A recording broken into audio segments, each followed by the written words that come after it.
Ahora mismo, hay millones y millones de personas que no conocen a Dios, que no conocen de la existencia del Dios verdadero, que no conocen de nuestro Señor Jesucristo. Ahora mismo hay millones de personas que no tienen una Biblia en sus manos de la cual llevarse.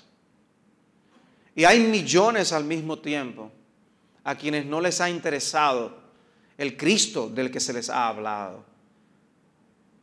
La cantidad de almas que cada día caen al infierno por causa de los pecados que han ofendido a un Dios santo no son pocas. Y digo esto para que comencemos con un sentido de privilegio de nosotros tener la Biblia en nuestras manos, de nosotros poder abrazar la adoración del Dios vivo y verdadero, poder estar aquí cantando estas canciones, estos himnos, y saber que hay un Dios en los cielos que nos escucha y que está agradado con su pueblo que le alaba y que le ora. Hermanos, somos altamente privilegiados. Y yo quisiera que reflexionáramos en esta realidad del Dios que se revela en su palabra. ¿Y qué Dios es ese que se revela en su palabra y en su creación? Y el Salmo 19 es un salmo propicio para nosotros acudir, para nosotros poder revisar, ¿no?, lo que Dios ha hecho para poder concedernos el privilegio de conocerle, de poder entenderle a Él. Y la primera parte del Salmo 19, que son los primeros 6 versículos, históricamente se ha dividido como un salmo que habla de esa revelación que Dios ha hecho de sí mismo en la creación, en la revelación general. Y luego la segunda mitad de este salmo habla de la revelación que Él ha hecho de sí mismo en las Escrituras. De forma que podemos reflexionar en primer lugar acerca de cómo Dios se ha revelado en su creación, cómo Dios se ha dado a conocer por medio de las cosas hechas. Y dice así este salmo, versículo 1, Salmo 19. Los cielos cuentan la gloria de Dios y el firmamento anuncia la obra de sus manos. Un día emite palabra, otro día y una noche a otra noche declara sabiduría. No hay lenguaje ni palabras, ni es oída su voz. Por toda la tierra salió su voz y hasta el extremo del mundo sus palabras. En ellos puso tabernáculo para el sol y éste, como esposo que sale de su tálamo, se alegra cual gigante para correr el camino. De un extremo de los cielos de su salida y su curso hasta el término de ellos, y nada hay que se esconda de su calor. Una de las cosas que tiene la palabra de Dios es que no argumenta la existencia de Dios, la da por sentado, la da por un hecho. No tenemos que estar discutiéndolo. Cada hombre en su interior tiene una información puesta por el Creador que le dice que alguien le hizo a él, que él no se hizo solo. De manera que la Biblia no lo argumenta. En el principio creó Dios los cielos y la tierra. Y no todo lo que se es tenido por Dios en el día de hoy encaja con la descripción que Dios mismo da acerca de sí. El mes pasado, en un país de Asia, vi a algunas personas echando peces a un río. Y yo le preguntaba a una persona qué es lo que están haciendo. Y es que los budistas creen que ellos ganan el favor de Dios haciendo bien a los animales. Y ellos sacan peces y los ponen en unos envases que los van y los compran para echarlos de nuevo al río. Me imagino que habrá otras que volverán a pescarlo para sacarlo para que le paguen otra vez. Pero de esa manera piensan que están agradando a un Dios y tienen una idea en sus mentes de cómo es Dios y qué hay que hacer para agradarle y servirle. Pero nosotros no tenemos que estar inventando. Dios ya se reveló a sí mismo. Tenemos la información veraz, información suficiente acerca de quién Él es, cómo Él es y qué pide de su pueblo. La Biblia no se conforma a lo que la gente piense de Él, de Dios. El hombre tiene que adaptarse y creer y abrazar lo que Dios ha revelado acerca de sí mismo.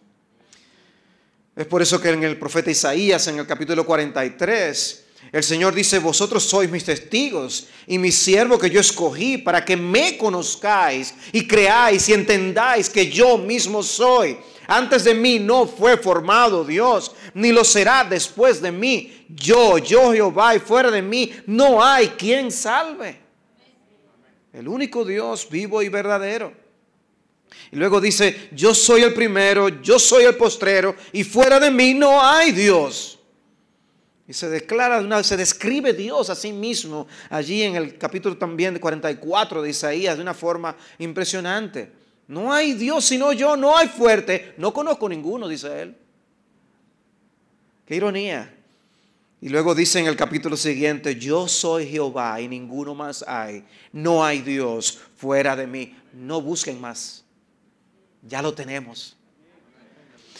Y la necesidad más grande que el hombre tiene es precisamente la de conocer a Dios. Pero el hombre no le gusta ese Dios que se revela en la palabra y se busca otro. Y se pasan la vida buscando otros. Pero no hay nada que satisfaga su alma. Dice el teólogo Wayne Grudem que para conocer a Dios de alguna manera es necesario que Él se revele. Él tiene que darse a conocer. Nadie más puede venir a decirnos de Él. Él tiene que darnos la información porque no hay nadie antes que Él. Y Él entonces es como si quitara un velo para que nosotros pudiéramos conocerle, ver quién Él es, ver sus atributos, conocer su nombre, conocer sus obras. Y el cristianismo, por tanto, es una religión revelada. El cristianismo es una religión revelada. Necesitamos una revelación. Y hay otras religiones que tienen libros. Pero el cristianismo es una religión revelada, donde ese Dios se ha dado a conocer. No es simplemente un libro que escriben hombres acerca de Dios. Es un libro que Dios nos ha dado acerca de Él mismo.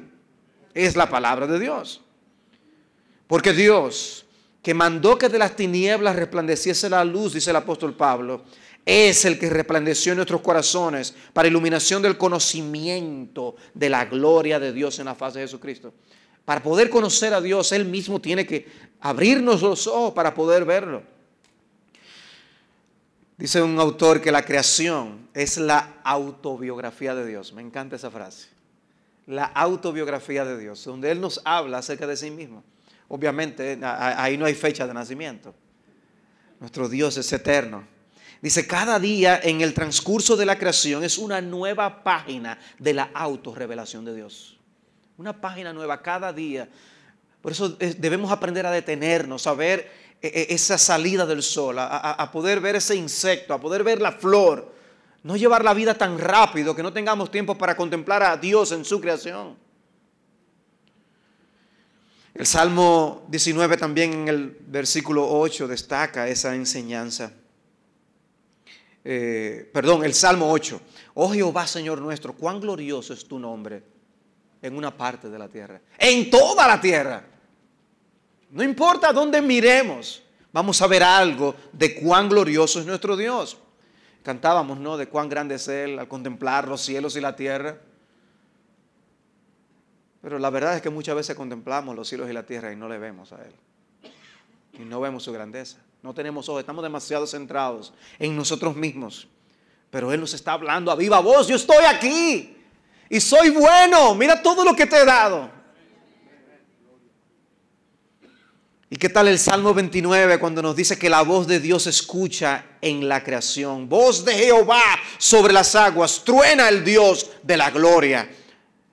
Jehová sobre las muchas aguas, voz de Jehová con potencia, voz de Jehová con gloria, voz de Jehová que quebranta los cedros. Quebrantó Jehová los cedros del Líbano. Quebrantó Jehová y los hizo saltar como becerros. Voz de Jehová que derrama llamas de fuego. Cuando Dios habla, la gente tiene que escuchar. Eso es lo que está diciendo. En el día de ayer tembló la tierra en Santo Domingo. Me enteré viendo las noticias y inmediatamente me llegan los reportes de mis amigos. Y eso me hizo recordar un momento yo de niño cuando tembló la tierra de una manera significativa. Y yo vi a personas salir a la calle y darse golpes en el pecho. En ese momento Dios estaba como más cerca de ellos. Ellos querían pedirle perdón a Dios en ese momento porque estaban oyendo algo de la voz de Dios a través de un evento de la naturaleza. La voz del trueno de Dios la vemos en la creación. En el Nuevo Testamento hay un par de textos significativos sobre este tema. En el libro de Hechos, capítulo 14, versículo 16, dice que Él no se dejó a sí mismo sin testimonio, haciendo bien, dándonos lluvias del cielo y tiempos fructíferos, llenando de sustento y de alegría nuestros corazones. Una persona que siembra, que vive de sembrar productos agrícolas, sabe lo importante que es la lluvia. Y tiene motivos para darle gracias a Dios cuando la lluvia cae a tiempo. Ahora, cuando viene una tormenta, eso también puede ser un gran desastre. Toda su inversión se puede perder. De manera que es alguien que depende de Dios y su misericordia. De que envíe lluvia, pero Señor, no mandes demasiado. Y Dios sabe cuánto dar para que la tierra produzca. Y dice que lo que vemos en eso es la bondad de Dios. Dice por eso, haciendo bien, dándonos lluvia. Y nosotros vemos el bien de Dios en toda la creación. ¿Cuál es el alimento que más te gusta? Dios hizo los ingredientes. Cada uno de los ingredientes.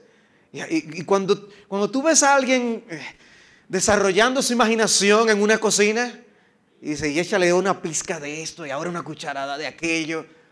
Quien inventó esos ingredientes es el Señor. Y nos deleitamos con el paladar y debemos darle gloria a Dios por eso. Pero algunas vienen ya fabricadas, algunas frutas que vienen ya con un sabor, con su envoltura de diferentes tamaños, todo hecha por un fabricante que se lo inventó. Ningún hombre puede llevarse la gloria. Y le dice para que lo disfrutemos. Y hay para cada gusto. Alguien puede decir, no, a mí no me gusta tanto, pero otro dice, esa es mi favorita. Y así Dios ha hecho esa gama, esa variedad, haciéndonos bienes. Y podemos comerlo y no darle gracias a Dios. Y no reconocer que Él nos está mostrando su bondad a través de la creación. Pero el texto clásico es el texto de Romanos capítulo 1. El texto de Romanos capítulo 1, versículos 18 al 21. Ese es el contexto, obviamente, cuando Pablo está hablando de que Dios ha revelado, ¿no?, su gracia salvadora en el Evangelio. Y cómo la justicia de Dios se revela por fe y para fe. Y luego lo desarrolla en el capítulo 3 hasta el capítulo 5, ese tema de la justificación por la fe. No sin haber mostrado antes la gran pecaminosidad del hombre. Y como parte de su demostración, Él muestra que Él ha hablado claramente a través de su creación. Y Él muestra cómo el hombre no ha correspondido con la revelación que Él ha hecho de sí mismo en la creación. Y eso le hace cada vez más culpable en su presencia. Y dice así en el versículo 18, porque la ira de Dios se revela desde el cielo contra toda impiedad e injusticia de los hombres, que detienen con injusticia la verdad. Porque lo que de Dios se conoce les es manifiesto, pues Dios se lo manifestó. Porque las cosas invisibles de Él, su eterno poder y deidad, se hacen claramente visibles desde la creación del mundo, siendo entendidas por medio de las cosas hechas, de modo que no tienen excusa. Pues habiendo conocido a Dios, no le glorificaron como a Dios, ni le dieron gracias, sino que se envanecieron en sus razonamientos y su necio corazón fue entenebrecido. Y este texto es rico en información aquí. Y una de las cosas que nos dice es cómo Dios reacciona en ira ante las personas que desconocen su existencia y su bondad a través de la creación. Por eso dice que la ira de Dios se revela desde el cielo contra un hombre que quiere poner un brazo para aplastar la información que le llega a su conciencia de que hay un Dios que está allí y que le demandará cuenta. Dice, la ira de Dios se revela por eso. ¿Pero por qué? Porque esa información que les ha llegado es una información amplia. Tan amplia que el texto dice que realmente el hombre conoce de Dios. Por eso dice aquí, porque lo que de Dios se conoce les es manifiesto. El texto lo dice de una manera muy diáfana. Dice, pues Dios se lo manifestó. La iniciativa la tomó Dios. Él dio la revelación a través de la creación mucho de Él puede darse a conocer. Pero insiste en qué cosas se conocen de Dios. Las cosas invisibles de Él. O sea, un Dios que es invisible revela parte de su invisibilidad a través de la creación. Por eso yo les decía cómo podemos conocer la bondad de Dios a través de los alimentos que nos ha dado, las lluvias que nos da. Podemos concluir, Dios es bueno. El Dios que hizo el cielo de color azul y no fucsia, es bueno. Hay colores que cansan a la vista. Y es sabio, porque hace las cosas de una manera impresionante. Lo que llaman casualidad, que la distancia que hay entre la luna y la tierra, entre el sol y la tierra, que es casualidad, no es un sistema creado en su sabiduría.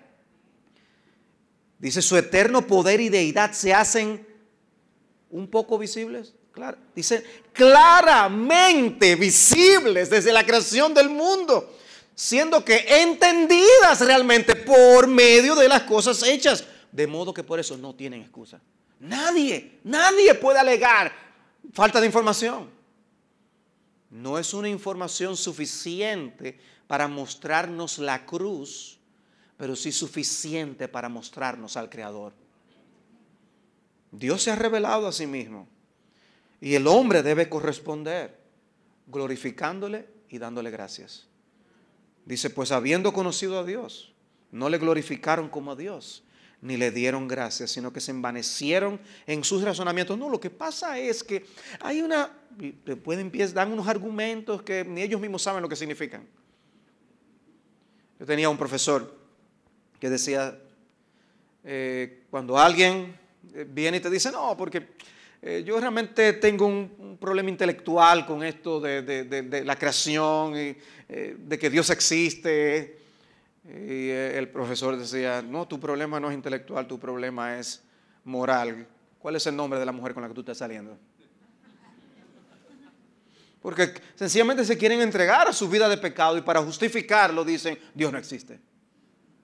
Pero lo pueden decir 1.000.000 de veces y Dios existe. Dios se ha revelado a sí mismo y nos enseña muchas cosas acerca de Él.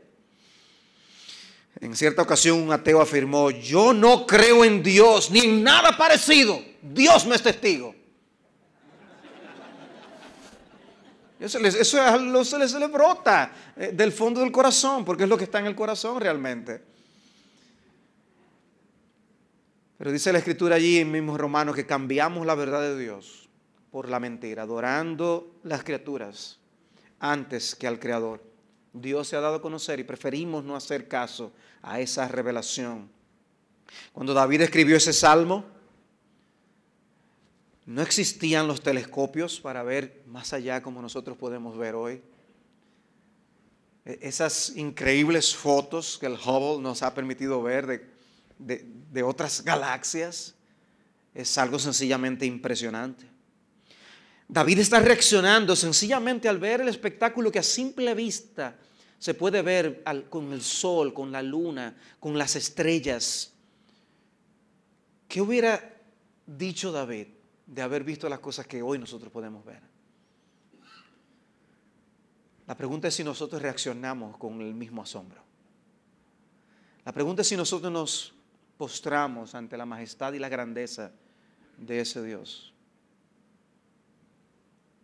Por eso me gusta el título de un libro que se titula La trivialización de Dios. Dios ha sido trivializado, Dios ha sido cualquierizado, Dios ha sido reducido al tamaño que nos conviene. No, nosotros tenemos que verle tal como Él se revela a sí mismo. Tal como Él se revela a sí mismo. Si no es una ofensa, si no es idolatría. Conocemos de Dios también en el mismo hombre como criatura. No tenemos que ver las estrellas. Podemos ver la forma tan detallada en que Dios nos ha creado. Cómo funciona el cuerpo humano. El equilibrio químico que hay en las diferentes sustancias y las glándulas que hay para mantener ese equilibrio dentro de nosotros. la cantidad de sangre que fluye y cómo necesitamos el agua para que nosotros podamos mantenernos funcionando. Y nosotros no estamos conscientes de nada de eso mientras estamos durmiendo, roncando. Y todo funciona porque Dios lo ha hecho así. Y por años una maquinaria, mi madre tiene 90 años y esa maquinaria sigue funcionando. Mis hijos a veces le dicen, pero no se te quita el apetito con los años, mamá.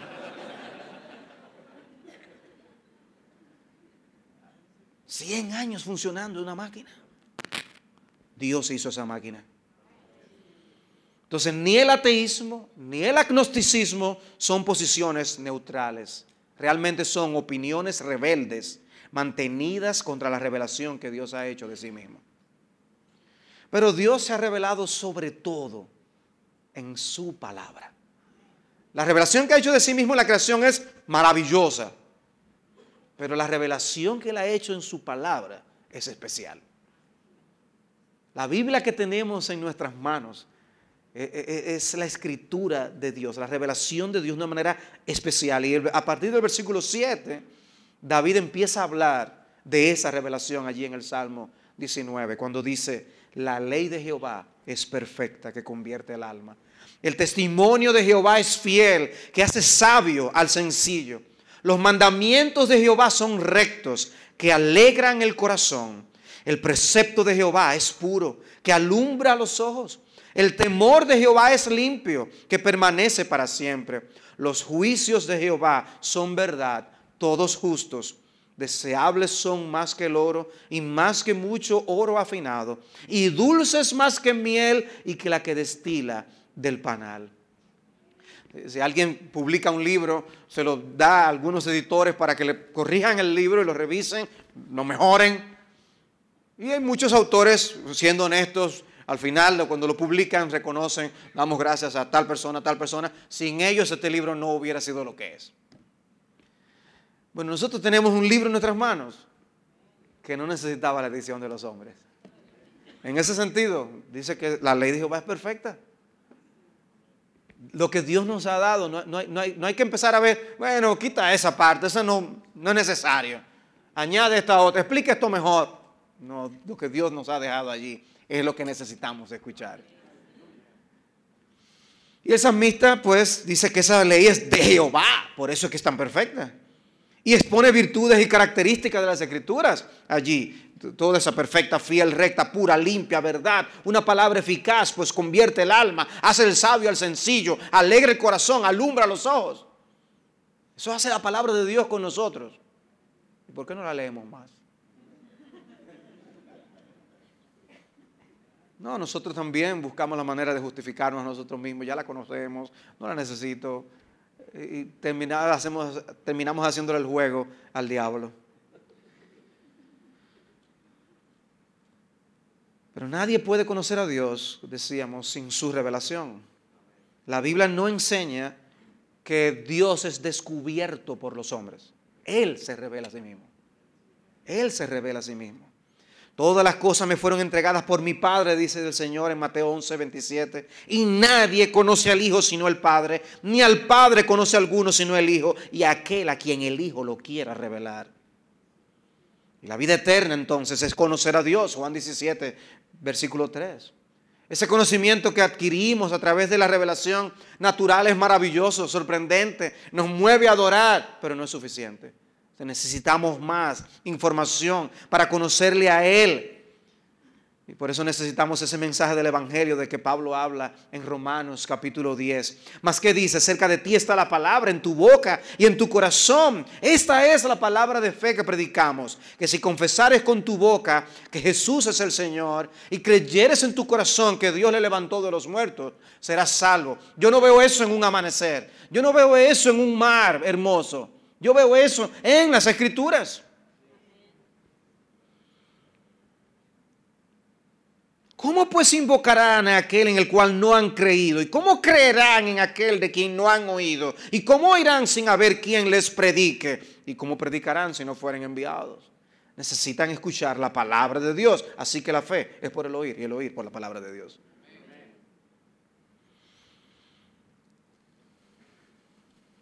Él nos encuentra a nosotros, no nosotros a Él.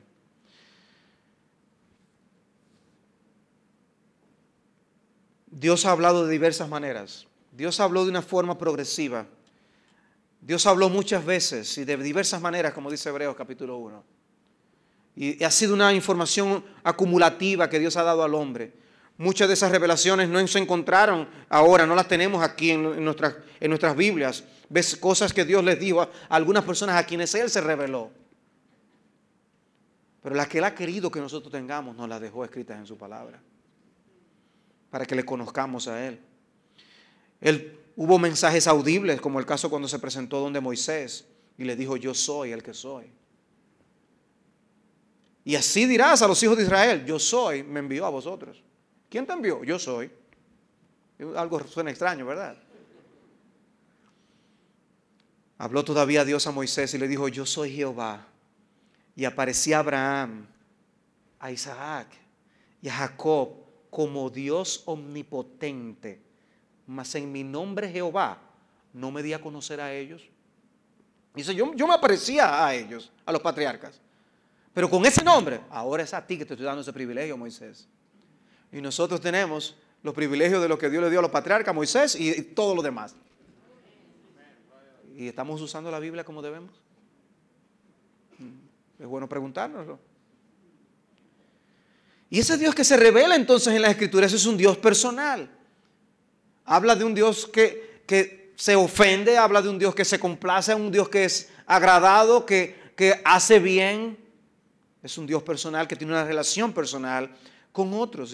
Y allí en Éxodo 34 vemos esa manera como Dios se describe a sí mismo diciendo, Él se proclamó que pasó por delante de Él, Jehová, Jehová, fuerte, misericordioso y piadoso, tardo para la ira y grande en misericordia y verdad, que guarda misericordia a millares, que perdona la iniquidad, la rebelión y el pecado, y que de ningún modo tendrá por inocente al malvado, que visita la iniquidad de los padres sobre los hijos y sobre los hijos de los hijos hasta la tercera y cuarta generación. Y nosotros somos capaces de leer esa descripción y no llenarnos de gozo y de alegría. ¿Por qué digo esto? Porque como les decía al principio, hoy mismo hay millones y millones y millones de personas que no saben de Dios. Y algunos que creen en un Dios completamente diferente al de las Escrituras. Por eso los musulmanes no conocen de un Dios así. Un Dios que perdona la iniquidad, la rebelión y el pecado. Ellos no conocen eso. Ahora, hazte la idea que tú tampoco lo conocieras.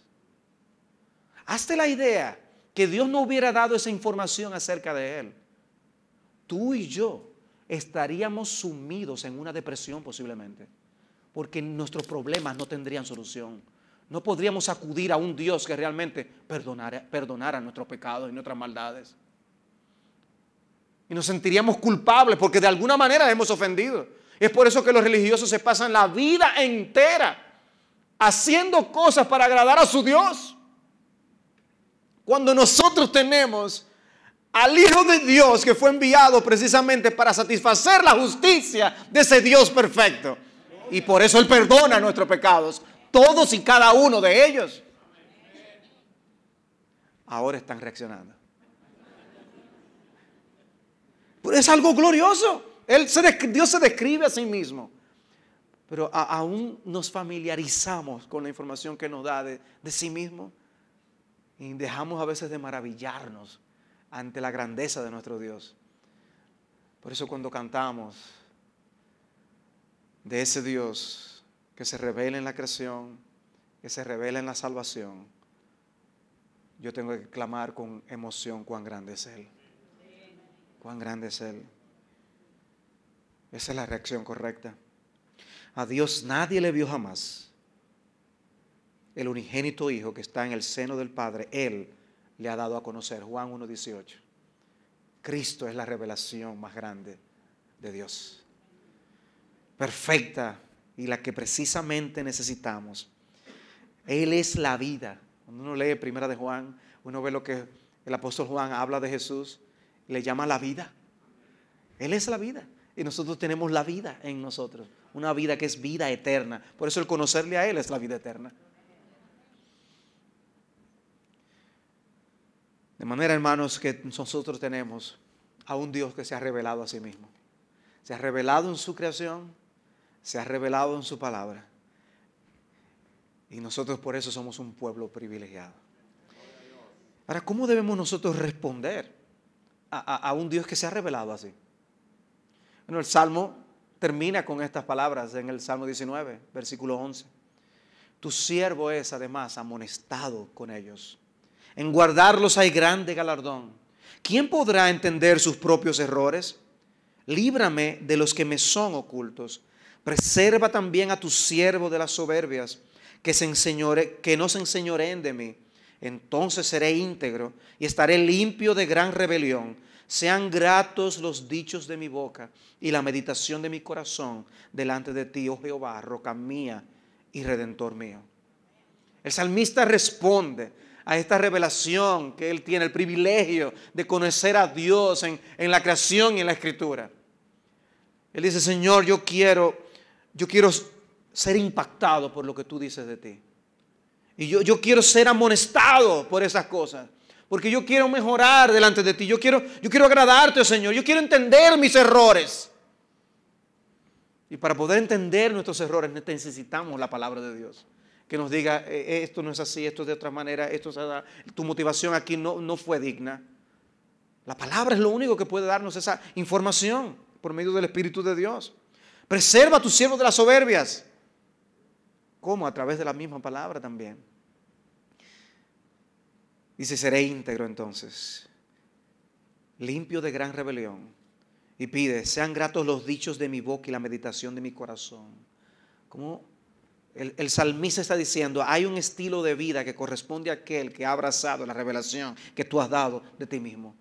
Donde hasta lo que yo digo y lo que yo pienso es importante porque tú estás allí viéndolo y conociéndolo absolutamente todo.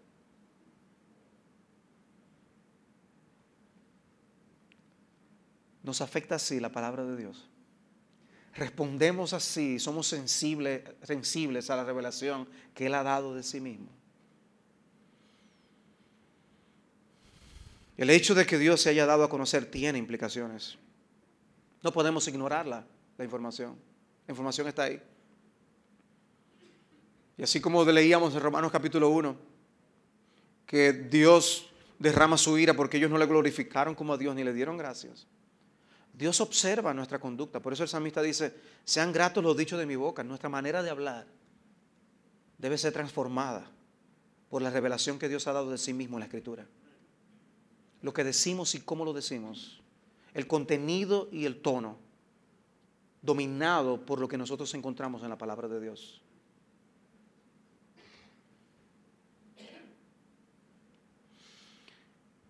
¿Y que si Dios no se hubiera revelado a sí mismo? ¿Y qué si la Biblia no existiera? ¿Te haría falta? ¿Dónde estarías tú y dónde estaría yo?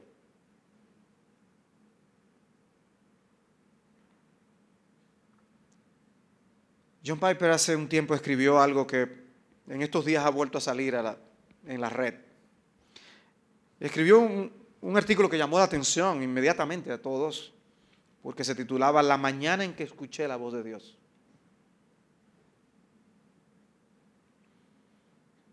Y su punto no era otro que mostrar que por medio de la Biblia Dios todavía nos habla. Dice, es una gran maravilla que Dios todavía hable hoy a través de la Biblia, con mayor fuerza, mayor gloria y mayor seguridad, con mayor dulzura, mayor esperanza, mayor dirección, mayor poder transformador y mayor esperanza y mayor verdad, que exalte a Cristo, que lo que se puede escuchar a través de cualquier voz, de cualquier alma humana del planeta fuera de la Biblia. La gran necesidad de nuestros días es que las personas experimenten la realidad viva de Dios por medio de escuchar su palabra personal y transformadoramente en la Escritura. Hay algo increíblemente mal cuando las palabras que escuchamos fuera de la Escritura son más poderosas y nos afectan más que la palabra inspirada de Dios. Clamemos con el salmista: inclina mi corazón a tus testimonios, abre mis ojos y miraré las maravillas de tu ley. Oh Dios, no permitas que seamos tan sordos a tu palabra y que seamos tan poco afectados con su excelencia inefable y evidente, que celebremos las cosas menores como si fueran más excitantes. Las cosas menores como si fueran más excitantes. El hermano Carlos nos decía, la labor del predicador es precisamente mostrarnos que los asuntos de Dios son más importantes que nuestros asuntos temporales.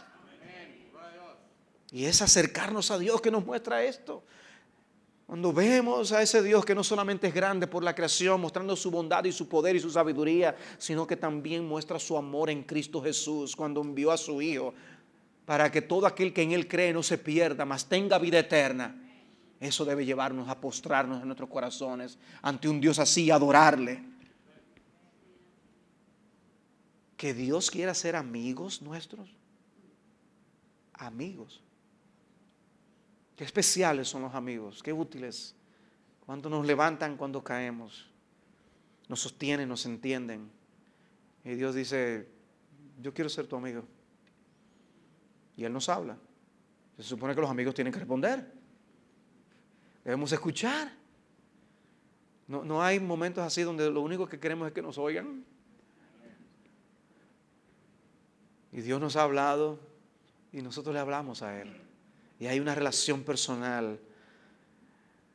Es impresionante. Por eso dice un autor, Michael Horton, la meta siempre es la comunión de Dios con su pueblo del pacto. La meta de la Escritura es siempre esa comunión, esa revelación. ¿Por qué se da a conocer? Se da a conocer para tener comunión con su pueblo. Para tener comunión con su pueblo. ¿Y quién eres tú y quién soy yo? Qué privilegio es ser parte del pueblo de Dios. Qué privilegio. Hay un Dios en los cielos que es ahora nuestro Padre. Es un Dios veraz, que no nos miente, no nos engaña. No nos promete una cosa por otra. No vivimos hoy en un mundo de sospechas, donde uno desconfía, a veces hasta de cosas buenas que uno pasan. Ustedes le llaman por teléfono y digan: sí, acá, estamos llamando de tal institución porque usted se acaba de ganar un vehículo para... Sí, para que nos dé los datos. ¿Datos? ¿Yo?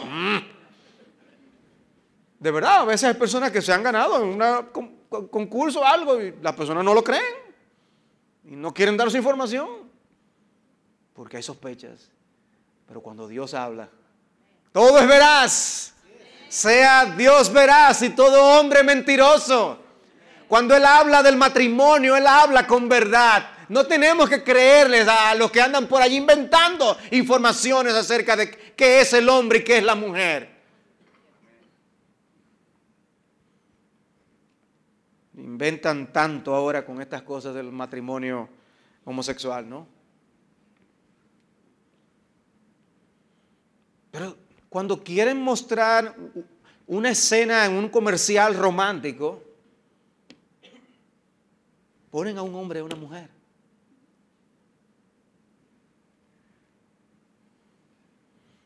Debemos decir: sea Dios veraz y todo hombre mentiroso en lo concerniente al matrimonio. Sea Dios veraz y todo hombre mentiroso en lo concerniente a la creación.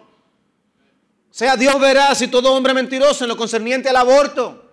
Sea Dios veraz y todo hombre mentiroso cuando se trata de la salvación. Dios es que sabe. Y le creemos a Él. Los hombres podrán inventar, escribir libros, llenar las bibliotecas de libros que contradicen la palabra de Dios. Y este libro seguirá siendo la palabra que alumbra nuestro camino. De manera que cuando una persona decide poner a un lado la palabra de Dios para tomar las decisiones en las cosas más trascendentales en la vida, está decidiendo apoyarse en mentiras. No tener revelación de Dios hubiera sellado nuestra suerte para el mal y para la condenación eterna. ¿Recuerdan ustedes la parábola del rico y Lázaro? Cómo se presentan estos dos hombres que mueren. Uno va a la presencia del Señor y el otro va al infierno. Este hombre tiene una conciencia de que por qué él se encontraba en aquel lugar. Entonces le dijo: te ruego pues, Padre, que le envíes a la casa de mi padre, porque tengo 5 hermanos, para que les testifique, a fin de que no vengan ellos también a este lugar de tormento. Y Abraham le dijo: a Moisés y a los profetas tienen, óiganlos. Él entonces dijo: no, padre Abraham, pero si alguno fuera a ellos entre los muertos, se arrepentirán. El problema era que no se habían arrepentido. Mas Abraham le dijo: si no oyen a Moisés y a los profetas, tampoco se persuadirán, aunque alguno se levantare de los muertos. Óiganme, si a uno de nosotros se nos aparece un muerto, nosotros no vamos a reaccionar y decir: oh, fulano, ¿cómo está?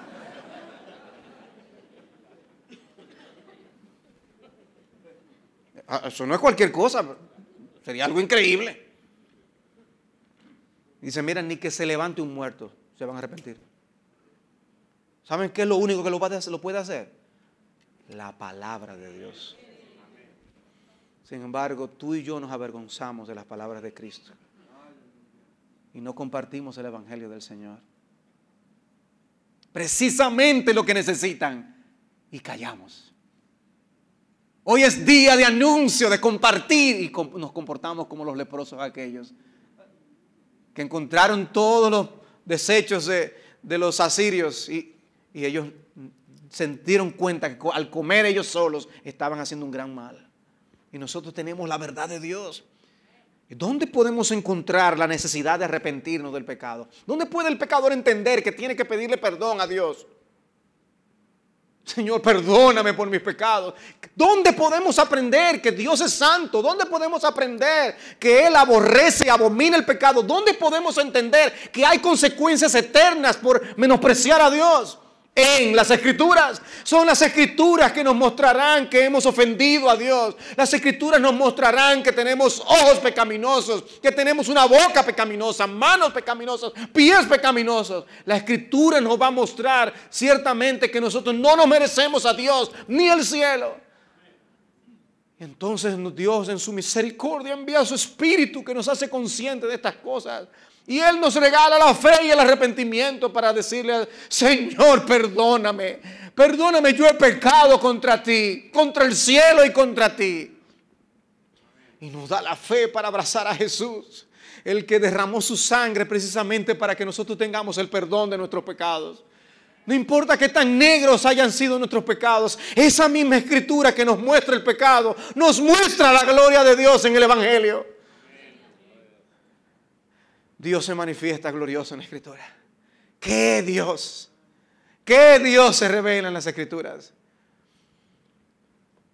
Hoy salen libros por toneladas y se convierten en éxitos de venta de la noche a la mañana. Y sale un libro, como salieron aquellos libros de los caballos de Troya. Después el Código Da Vinci. Después salen libros y libros y se convierten en éxitos de venta. La gente buscando algo que le satisfaga, que le resuelva el problema. Amigo, ya todo está ahí. Lo que tú necesitas está aquí. Es prestar atención a lo que Dios dice y tú encontrarás salvación para tu alma. Bien, vendrán días, dice la Escritura, cuando Dios llamará a cuenta al hombre por no haber prestado atención a su palabra debidamente. ¿Y saben cómo lo dice? Como lo dice en el capítulo 7 del libro de Zacarías. Dice: los hombres han puesto su corazón como un diamante. El diamante es lo más duro, ¿no? Dice: los hombres han puesto su corazón como un diamante. Yo les he hablado y ellos han echado mis palabras a sus espaldas. ¿Usted se imagina cómo nos ofenderíamos nosotros si alguien tomara nuestra palabra y la echa en las espaldas de ellos? Dice que Dios mismo se ofende.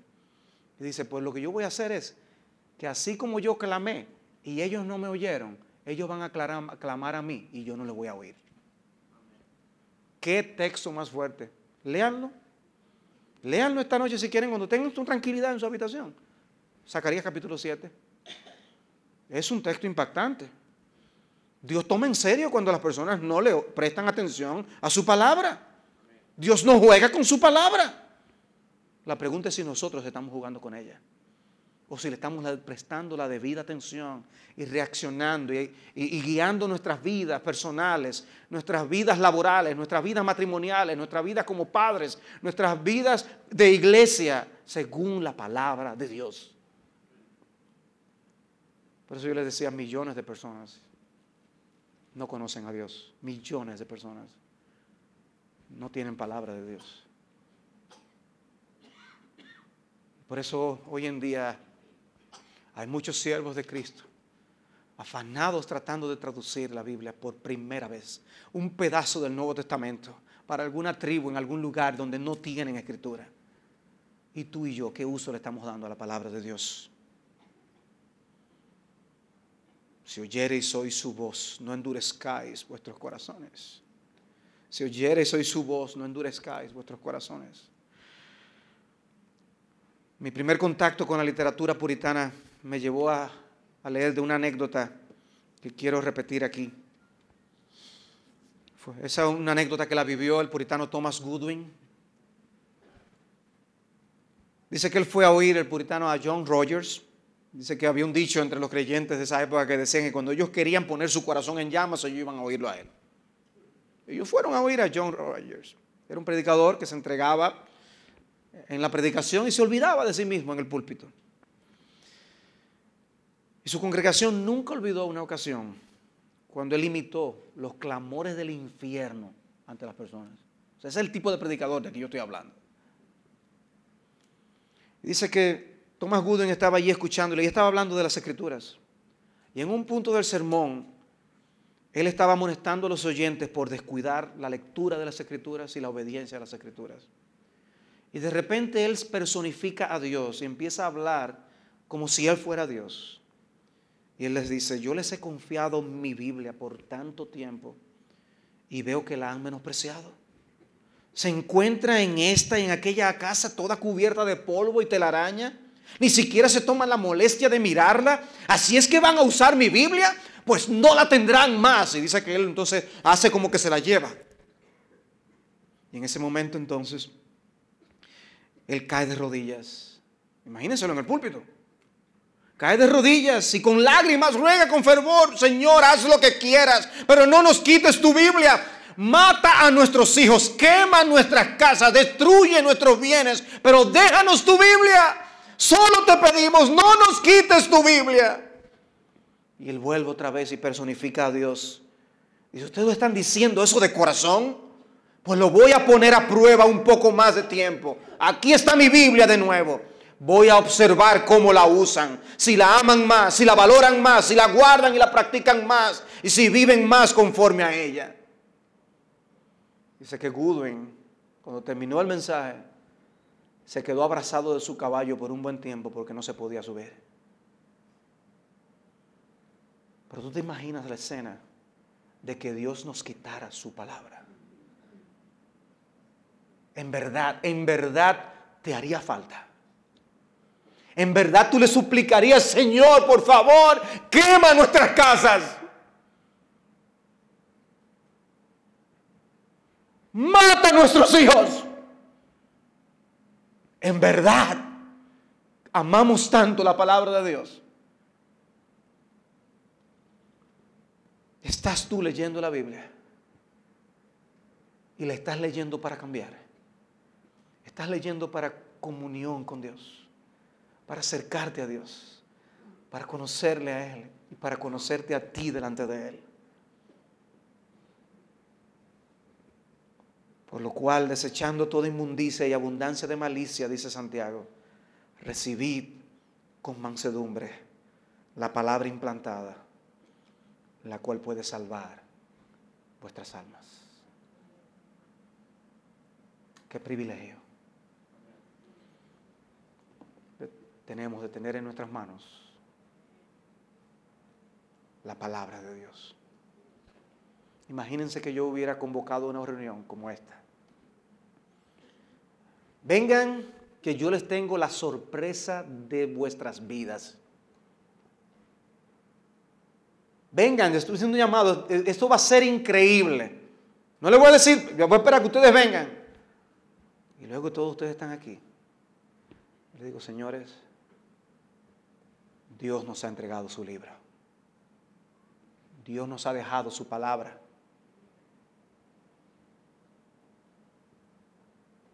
Este loco. O lo tomaríamos para que nadie nos los quite. O que el Señor renueve nuestro amor por la palabra. Y renovando ese amor por la palabra, renueve nuestras almas delante de su presencia. O que el Señor nos derrame un espíritu de escudriñar y buscar al Señor en su palabra. ¿Recuerdan aquellos discípulos camino de Emaús? Cómo Cristo les habló de dónde Él estaba en toda la Escritura. Busca a Cristo. Él está allí. Lee la palabra, Él está ahí. Y tu corazón va a arder como ardió el corazón de los discípulos. ¿Cómo seremos nosotros cristianos eficaces que honraremos a Dios en este mundo? ¿Cómo seremos nosotros matrimonios que honraremos a Cristo con nuestros matrimonios? ¿Cómo seremos iglesias que honraremos a Dios con nuestras iglesias? Cuando nosotros seamos hombres y mujeres del libro. Hombres y mujeres del libro. Si nosotros no hablamos conforme al libro, ¿de qué vale? Esto es lo que importa. Los libros de autoayuda están por ahí. Las charlas de superación por cualquier lado. Pero la palabra de Dios es viva y eficaz. Y más cortante que toda espada de dos filos. Y penetra hasta partir el alma y el espíritu, la coyuntura y los tuétanos. Y discierne los pensamientos y las intenciones del corazón. Háblanos, Señor, que tus siervos escuchan. Vamos a orar.